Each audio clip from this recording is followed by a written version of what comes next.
Part 2 of romantic romance. We touched a little bit on that here in one of our last episodes.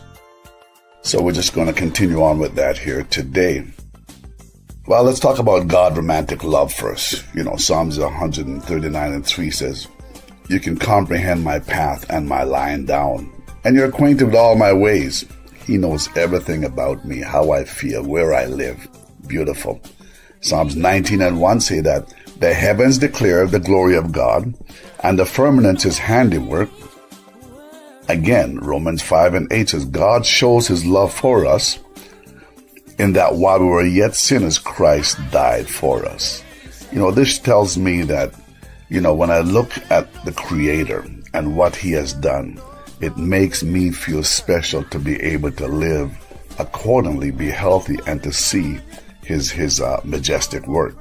I live in Edmonton, Alberta, and I've had the opportunity to drive through the Rockies. When I drive through the Rockies, I see the romantic side of God. As we all know, romance is about how one makes you feel, how one makes you feel appreciated.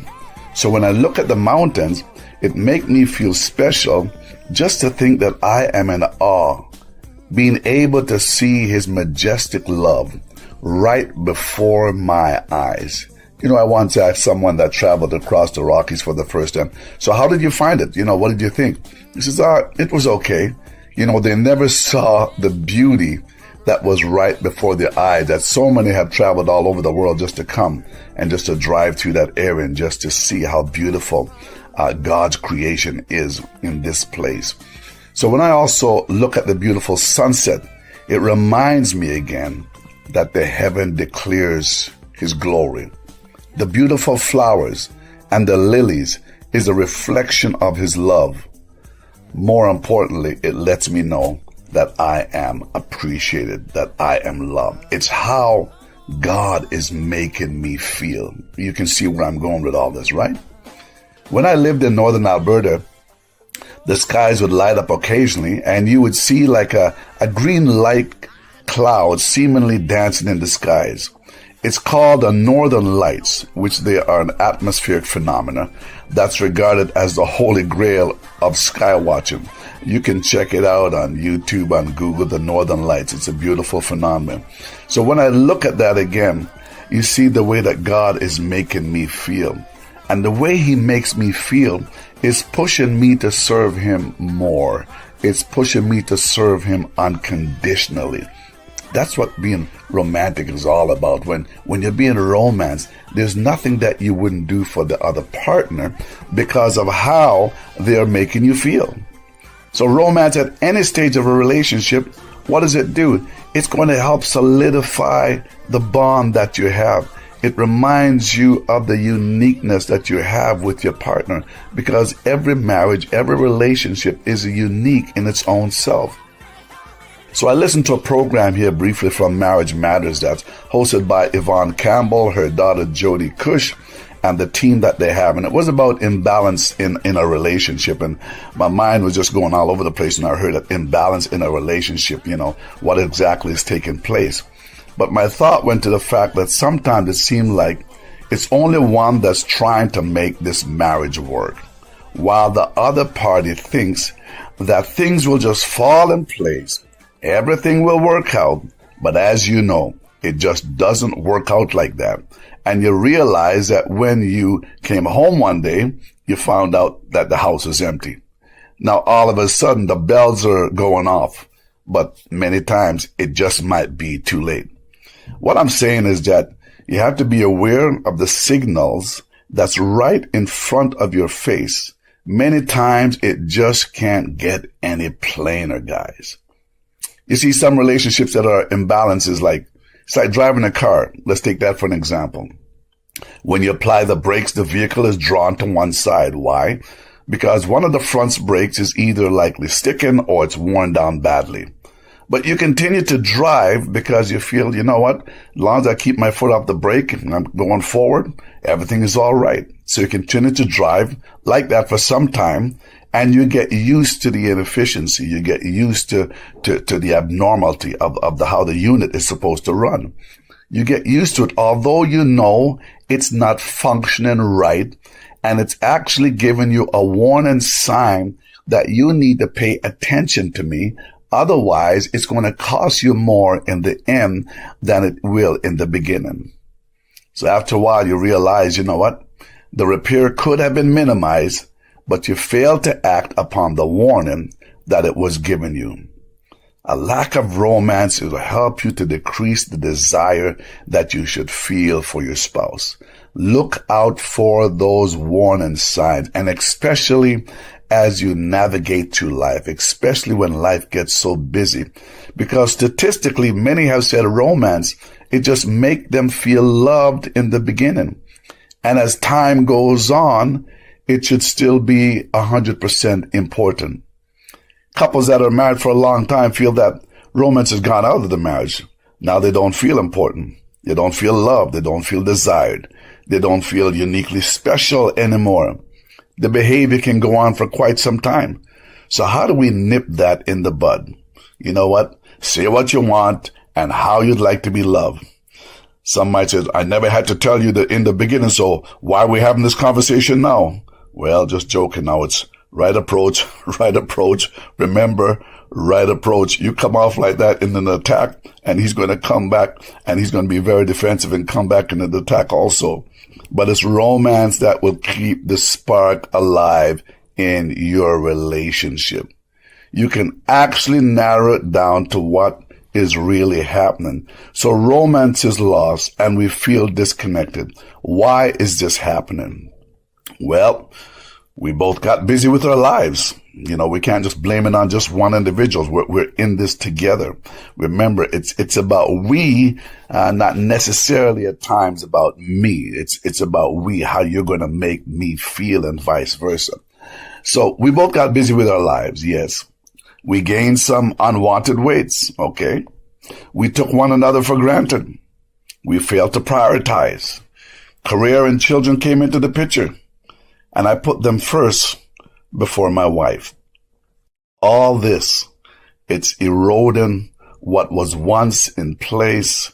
It's eroding the things that once used to hold you together, that once used to keep you connected. And now we have lost that connection because we've allowed some things to distract us, where the things that should now be important to us, it's not prioritized like it need to be. What is it when you think about your relationship out there, when you think about where you're at, when you think about how you're living, when you think about your job, when you think about how busy that you are? What is the one thing that you have failed to really prioritize? You might have your job, the career, and everything else, but is it at the expense of losing your family? I believe that when you put the family first, everything will just fall in place. Now, mind you, that don't mean we don't put God. God is always first. But then, you know, you put your family. Your family comes first after that. Now, there's different type of love. You have eros, which is a passionate, it's an intimate love. You know, when it's translated, it means like a sexual or romantic love. And, you know, that's where we get our modern day term erotic from. It's a love that you feel, and it can lead to passion, but you are attracted to the person, and, you know, you just notice their beauty. It's a love that you need to keep alive, that passion, that intimate love. It's one that you need to keep alive. It's what's keeping that house, that love house, so to speak, together. Then you have filial love, which is a friendly or a brotherly love. It's that love that's felt between close friends and your community. You know, you could say it's a love without romantic attraction, but it occurs, you know, between friends or families. Friendly, brotherly love, filial love. You need that also in the relationship. You know, my wife is my best friend. You know, what's your wife to you? Is she your best friend? How about your husband? Is he your best friend? Well, in the beginning, they were your best friend. What has come to erode that friendship when now you can't say what you need to say because of heard on the other party. You can't say what you need to say because you haven't been in the right place. You haven't been functioning as the husband that you need to function in. You haven't been functioning possibly maybe as a wife, as how you would need to function in your God given ability. And then we go to storage. Love, which is a familiar love. It's an affectionate love. It's a love that you also have for your family. It's just a natural love. It's a common manifestation, of love that we know. It's an emotional love because it's deeply rooted, traits where you share that love. You need to have that storage, that love in your relationship. And now we come to what we call agape love. It's one that is an unconditional love. It's the highest form of love. Unconditional love. We all try to get to that place. And I imagine when we first met and when we said our vows, it wasn't unconditional vow, if you please. You said, until death do us part. You're basically saying that no matter what happens after this, I'm going to love you unconditionally. And sometimes, it's so hard to love unconditionally because how the other party is acting. They're acting so stupid. Why are they acting like this? Why are they treating me like this? And now you're telling me I've got to love them unconditionally? Well, that's going to be between you and God and not me, you, and God. But it's a love, that agape love. It's a love that we strive for on a daily basis. You already know sometimes the husbands and wives, like we said, we will get on one another's nerves, but at the end of the day, we've got to have each other. We're talking about romance, folks. The different type of love. There's a poem that I read here by Dana, I believe her name is Dana Squirt. And it's about how she loved her best friend, and it really spoke to me as I began to read it, and how many can be able to say even some of these words that, if I thought for one moment that this would be my last breath, I would tell you that I would love you forever, even after death. If I thought for just one moment that now would be the last time I heard your voice, I would have told you that I loved you. I would have listened more attentively. I'd embrace you and I would make it feel real just for the moment. But you know what? At the end of the day, we have to thank God for allowing us to meet. We have to thank God for allowing us to be able to have this gift. Your wife, ladies and men, your wife is a gift to you. Wives, your husband is a gift to you. And how you treat that gift is going to determine how love is going to show up in your relationship. As time goes on, and like we said, romance can sometimes fall by the wayside, but you can incorporate back into your relationship. Many times, you see a husband and a wife working, maybe walking in a mall or whatever. And I've seen it's where the wife is grabbing the husband's hand. And it's a hint to the husband or to that man, that partner, that I want to feel connected to you. This makes me feel like you're here. And so going back to holding hand, no matter how old that you get. And in my some time back, it was my wife that was always reaching out to my hand. But now when I'm walking out in public at times and in the mall at times, I now will end up holding her hand rather than me letting her, like she did in the past, reach out to hold my hand. I want to be the first now to hold her hand. What am I saying is that I want to keep you close. Even while we're walking here in the mall or on the streets, I want to let you know that you still feel important to me. So there's different type of handholds. You can have a passive handholds, the one finger handhold, the two handhold, the massaging handhold, the handhold where you hold that hand and you kiss her. But as a man, you shouldn't have to try so hard to bring that relationship. You just need to show up. Men, you need to just show up every day as the husband that God wants you to be. Wives, you just need to show up every day as the wife that God wants you to be every day. So you may as well embrace this idea that love and romance, it's going to take a bit of effort. It's going to be something that we wake up on a daily basis and, even thinking, so how can I show love to my spouse today? How can they see that today that they are important to me? And so if you find out that after a while things are just depleting, that things are just getting boring, then it's time to step it up and put some things in play. And you know what? There's games out there that you can play for couples. There's balloon games for couples. There's card games for couples. There's question games for couples. There's romantic games. There's just fun games out there for couples. When was the last time you had just a game, just you and her, just by connecting together, asking each other even questions that you normally would have never even asked before?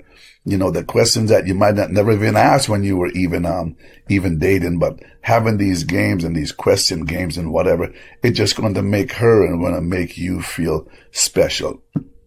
So for those of you out there, especially your wives, if you can't get his attention, then try this little suggestion. Write him a letter. Tell him exactly how you feel and what you feel is missing for you. Yes, ladies, he's just not getting it. So write him a letter. Now, the letter don't start off accusingly. The letter don't start off criticizingly. The letter don't come off with a whole bunch of judgment and just fiery words at him. You'll just push him off the page.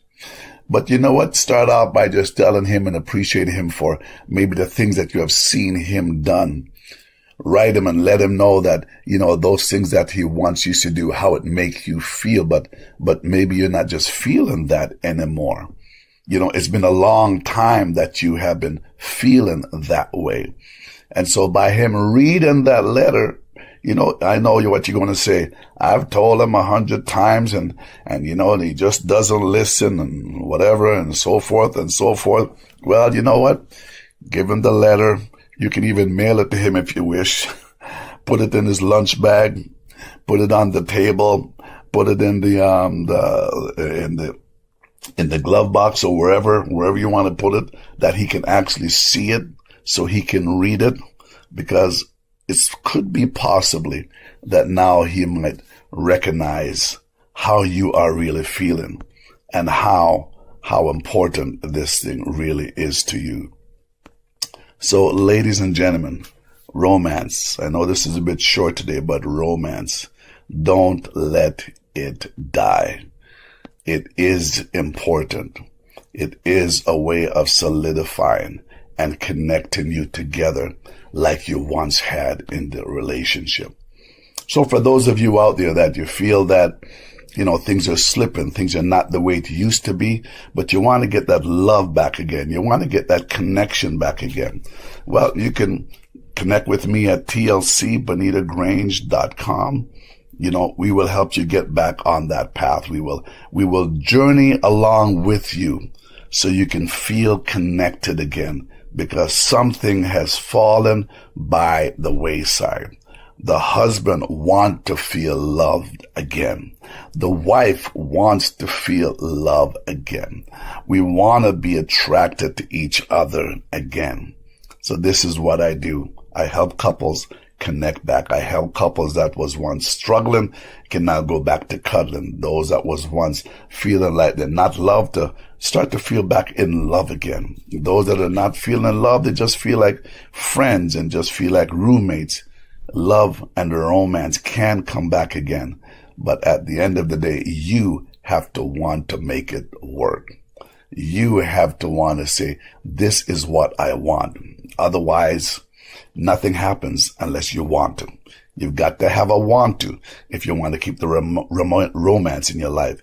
You've got to have a want to if you want to just keep that love going. You got to have a want to if you want to keep things excited in your life. You've got to have a want to. Nobody should be forcing you. Nobody should be telling you that this is what you need to do as a man, or this is what you need to do as a wife. At the end of the day, we both want to feel loved. We want to feel appreciated. We want to feel desired.